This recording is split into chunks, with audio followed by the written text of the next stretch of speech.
실제로 나쁜 식습관은 흡연보다 더 위험합니다.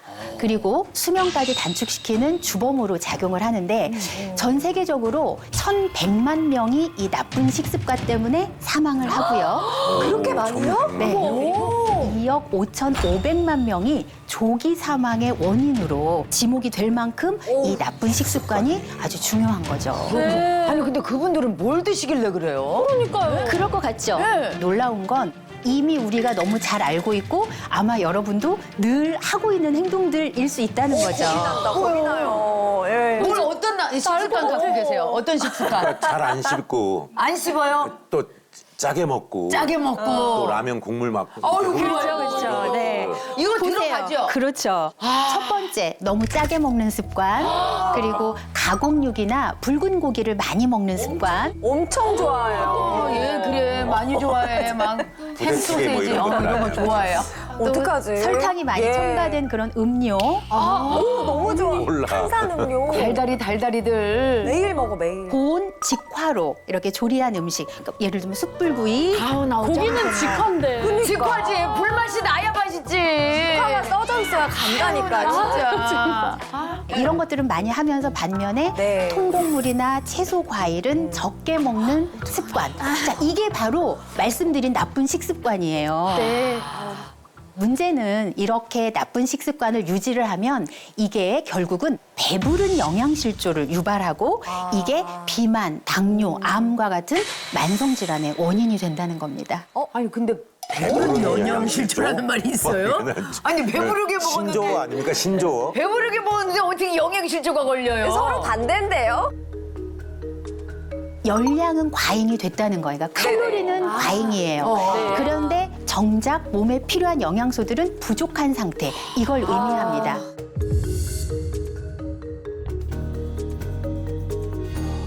지금은 이제 어떤 상황이냐면 먹을 것도 너무 많고 많죠. 맛있는 음식도 너무 많아서 다양하고. 맞아요. 열량 섭취는 이제 많이 높아졌어요. 네. 그런데 이제 상대적으로 비타민, 무기질, 그리고 식이섬유 이런 우리 몸에 꼭 필요한 대사에 필요한 영양소들은 부족한 상태. 그래서 배부른 영양실조 상태가 됐다는 거죠. 이해가 가네요. 예, 이제. 예. 특히 이렇게 시간이 없어서 대충 식사를 하게 되면 영양학적으로 균형 잡힌 식사를 하기는 애초에 어렵습니다.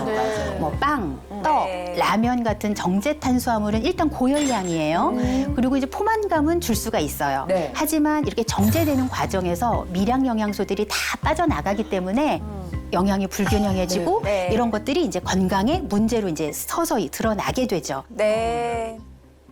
자, 그럼 이제 이 시점에서 여러분들의 식습관을 한번 점검을 해보겠습니다. 전 열량은 어떻게든 채우거든요. 배가 일단 불러야 되는데 그게 건강하지 못한 것들이 많아요. 막 라면, 떡볶이 이런 걸로 채울 때가 많아서 배부르게는 먹는데 건강해지는 느낌은 안 나긴 해요. 그렇게 건강해 보이지는 않아. 그래서 그런가? 사실 맞아요. 이상한 건 아니고 건강하게 못 먹으면서 이렇게 알고는 있는데 참 실천이 어려워요. 저 같은 경우는 이제 제 나이가 되니까 밥을 안 먹으면 손이 떨려요. 예, 네. 손이 떨리고 제가 핑 한 번씩 그렇게 되더라고요. 밥을 못 챙겨 먹을 때는 아까 선생님 말씀하신 대로 빵이나 떡이라도 뭔가 먹어야지 안 그러면 내가 쓰러질 것 같은데. 근데 그게 이렇게 한 글자로 된 게 왜 이렇게 맛있어요? 밥, 떡, 그렇죠. 쌀, 빵. 빵 이런 게. 면. 면. 예전 생각해보면 항상 우리 고봉밥이라고 하듯이 밥그릇도 컸지만 그 위로 수북하게 담아서 먹었죠. 네. 그때도 탄수화물을 많이 먹었다는 뜻이거든요. 그러니까요. 자, 그런데도 그 시절에는 채소도 많이 먹고 그리고 발효 음식들을 많이 먹었기 때문에 사실은 그렇죠. 이 탄수화물이 많아짐에도 불구하고 그것들이 어느 정도 상쇄가 되면서 성인병들에 대한 위험성은 적었던 거죠. 그렇죠. 응. 예. 자, 그런데 이제 현대에는 정제 탄수화물만 과도하게 이제 먹는 게 이제 문제인 거죠. 근데 이 정제 탄수화물은 흡수 시간이 아주 짧아요. 그래서 소화가 굉장히 빠르고 혈당치를 빨리 올리게 됩니다. 그때 이제 다량의 인슐린이 한꺼번에 나오게 되는 거죠. 이제 혈당을 또 급격하게 떨어뜨리게 되고. 이제 혈당이 떨어지니까 신경이 예민해지고 무기력해지고 식은땀이 나고 마치 이제 이런 저혈당 증세처럼 나타나게 됩니다.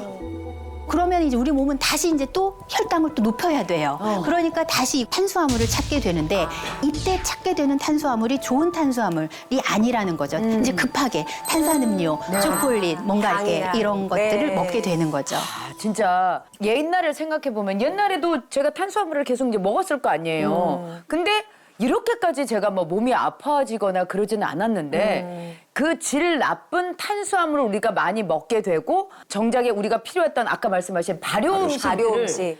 덜 먹게 되니까 이제 문제가 생겨난다 이건 거 아니에요. 네, 그렇습니다. 이 좋은 식습관은 질병과 노화에 대항하는 가장 강력한 무기라고 할 수가 있어요. 질병과 노화에 대항하는. 자, 실제 연구에서 이 건강에 좋지 않은 식습관을 버리고 좋은 식습관을 선택을 하면 네. 40세 여성의 수명이 10.4세가 늘어나고 남성은 10.8세가 더 늘어난다라는 연구가 있습니다. 그래요. 제가 너무나도 공감이 되는 게 요새 흰쌀밥이 밥만 너무 먹어도 맛있어. 너무 달아. 난 꿀이 나오는 것 같아, 꿀이 거기서.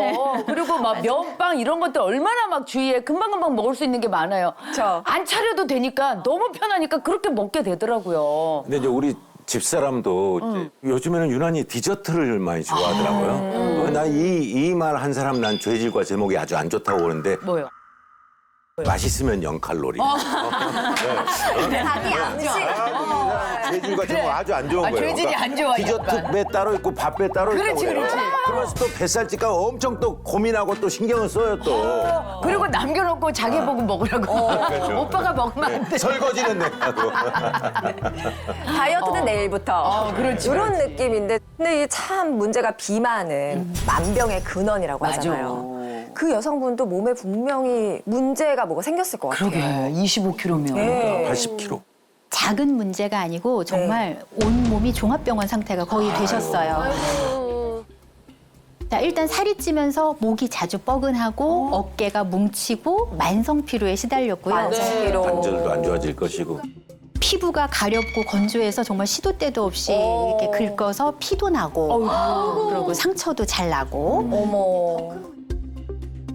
네, 더 큰 문제는 이제 혈액 수치가 날로 이제 나빠질 수밖에 없겠죠. 네. 그래서 이제 정상 혈당이었던 게 이제 공복 혈당이 130까지 올라갔으니까 당뇨 진단을 받으셨고 네. 또 중성지방 수치도 170까지 올랐어요. 그러니까 복부 비만 있죠, 혈당 있죠, 뭐 중성지방 높죠 하니까 대사증후군을 진단을 받게 되는 거죠.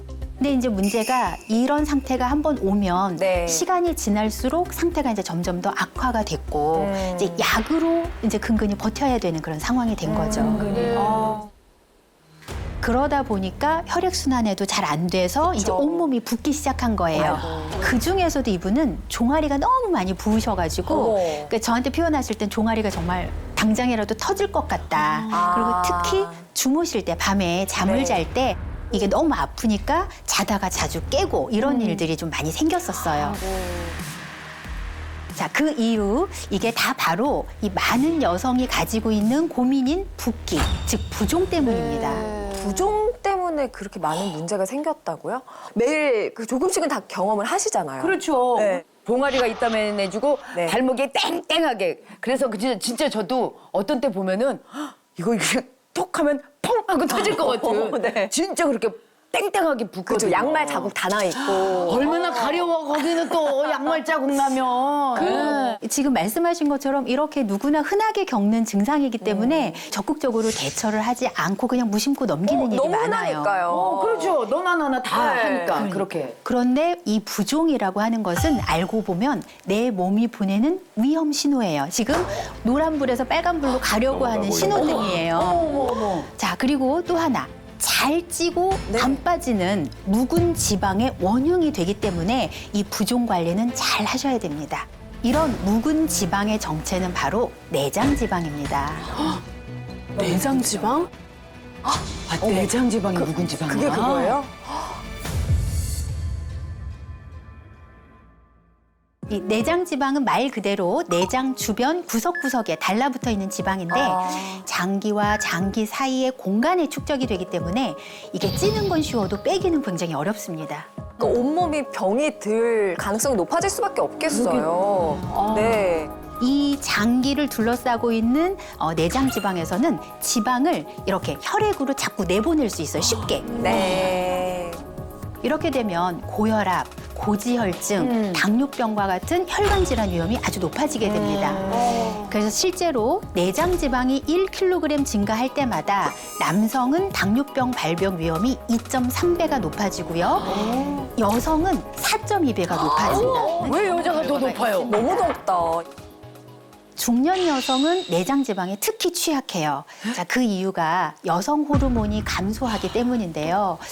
여성 호르몬이 충분할 때는 엉덩이나 허벅지 이렇게 대퇴부 쪽으로 피하 지방 쪽으로 지방을 이렇게 분포를 시켜요. 네. 자, 그런데 이제 중년이 되면서 폐경에 이르게 되면 에너지 소모가 감소하면서 이제 기초 대사량이 감소를 하니까 그 전에는 간단한 운동이나 식사 조절로도 빠지던 뱃살이 이때부터는 운동량을 늘려도 또는 식사를 조절을 해서 다이어트를 해도 이제 잘 안 빠지게 됩니다. 네. 그러면 이제 결국 살이 잘 찌고 이제 빠지지는 않는 그런 비만 체질이 되는 거죠. 네. 이런 부종이 내장 지방의 원흉이라고 하신 거잖아요. 근데 도대체 무슨 관계가 있는 거예요? 실제로 비만이 있는 사람은 부종이 동반되는 경우가 아주 많습니다. 그러니까 이제 부종이 오래되면 일단 림프 순환이 방해를 받게 돼요. 아, 흔히 우리가 물만 먹어도 살이 찐다라는 표현은 실제로 물이 칼로리를 갖고 있는 건 아니지만 네. 이런 기전 때문에 체중을 늘리는 그런 원인이 될 수가 있는 거죠. 왜 물만 먹어도 이렇게 살이 찌니? 근데 이게 일리가 있는 말이었네요. 네. 아이고 서러워라. 우리도 물만 먹어도 살이 쪄. 그러니까 불균형한 식사를 하거나 나이가 들게 되면 일단 신진대사가 느려지면서 체내 에너지 소비가 줄어들기 때문입니다. 20대와 만약에 50대 이후를 이렇게 비교를 해보면 하루에 필요한 열량이 한 300에서 400kcal 정도가 차이가 나요. 네. 기초 대사량이. 네. 똑같은 양을 먹었다라고 하면 거의 밥 2공기 이상을 더 먹은 셈이 되는 거죠. 그렇죠, 그렇죠. 수밖에 없네. 20대 때는 다 이렇게 잘록하잖아요. 그렇지, 그렇지. 아무리 먹어도 예, 많이들.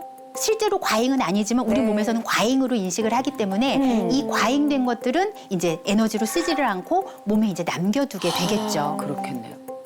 자, 이렇게 생긴 노폐물들은 또 밖으로 배출이 돼야 되는데 이 과정들이 전체적으로 원활하게 이제 되지 않는 거죠. 자, 이렇게 이제 배출되지 못한 노폐물은 이제 어떻게 되겠어요? 우리 몸에 그대로 고스란히 축적이 되게 되고 이것이 신진대사 기능을 떨어뜨리고 이제 체지방 형태로 복부에 집중적으로 쌓여서 내장 지방, 이제 뱃살이 되는 겁니다. 노폐물이야, 노폐물. 그러니까 쌓여있는 노폐물. 거죠. 똑같이 먹어도 중년이 되면 2~3공기나 더 먹는 몸이 된다는 게 너무 충격이고요. 나이가 들수록 더더욱 식습관 관리가 중요해진다는 생각이 들어요. 네. 네. 앞서서 이제 제가 사례 예를 들었던 그분이 야, 어떻게 되셨어요? 자, 이분도 역시 가장 큰 문제가 식습관이었습니다. 열량 과잉, 영양 부족. 그러니까 아까 배부른 영양실조 그런 상태였던 거죠. 이게 이제 건강이 굉장히 나빠지고 살이 이제 계속 찌니까 이분도 이제 마음을 굳게 먹고 식습관을 바꾸고 다이어트를 시작을 했습니다. 네. 자, 그런데 이분이 지금 하신 방법은 뭐냐면 네. 점심은 약간 과일 위주로 그냥 과일로만 식사를 하시고 과일. 그리고 이제 저녁에는 제대로 된 이제 일반식을 해가지고 이제 가족들과 함께 좀 약간은 배부르게 이렇게 드시는 상황이에요. 이분이 좀 안타까웠던 건 식욕 억제제도 처방을 받아서 먹어봐도 효과를 다 못 보신 그런 분이거든요. 그리고 또 운동도 상당히 열심히 하셨어요. 그래요. 이렇게 체중 감량에 사활을 정말 걸었다 해도 과언이 아닙니다. 네. 자, 그래서 그분이 어떤 변화가 있었을까요? 좋아졌겠죠? 뭔가 좀 정리가 네네네. 됐겠죠, 이제 다소. 아니, 적게 먹고 활동량을 확 늘렸으니까 당연히 다이어트에 어느 정도 성공을 하시지 않으셨을까? 그럴 것 같은데 네. 이분이 장장 3개월에 걸쳐서 이런 다이어트를 하셨거든요. 네. 네. 그런데 이 결과가 좀 처참했어요. 왜요? 네. 이제 다이어트 막바지에는 이분이 오히려 체중이 10kg이 더 늘어나셔가지고 와. 이게 무슨 소리야? 별로 났다고요? 최고 몸무게 90kg을 찍으셨어요. 어머, 어떡해. 3일치를 한 끼에 드셨나? 중요한 건 이게 건강하고 성공적인 다이어트를 위해서는 식사의 질적인 내용이 훨씬 더 중요해요. 특히 소식이나 절식을 할 때는 질적인 부분을 반드시 고려를 해야 되는데 네. 양만 줄였지 이분은 질적인 면을 고려를 못 하신 거예요. 고르게 영양 섭취가 안 됐나 보다. 그래서 무조건적인 소식이나 절식 또는 뭐 점심은 가볍게 먹고 저녁은 막 풍족하게 먹고 이런 식사법이 신진대사에 정말 중요한 효소나 비타민, 미네랄, 또 식이섬유, 또 단백질 이런 영양소들의 불균형을 가져올 수가 있습니다. 그렇구나. 그러니까 말 그대로 배부른 영양실조 상태가 되는 거죠. 그러면 그 여성분은 다이어트에 결국은 실패하신 건가요?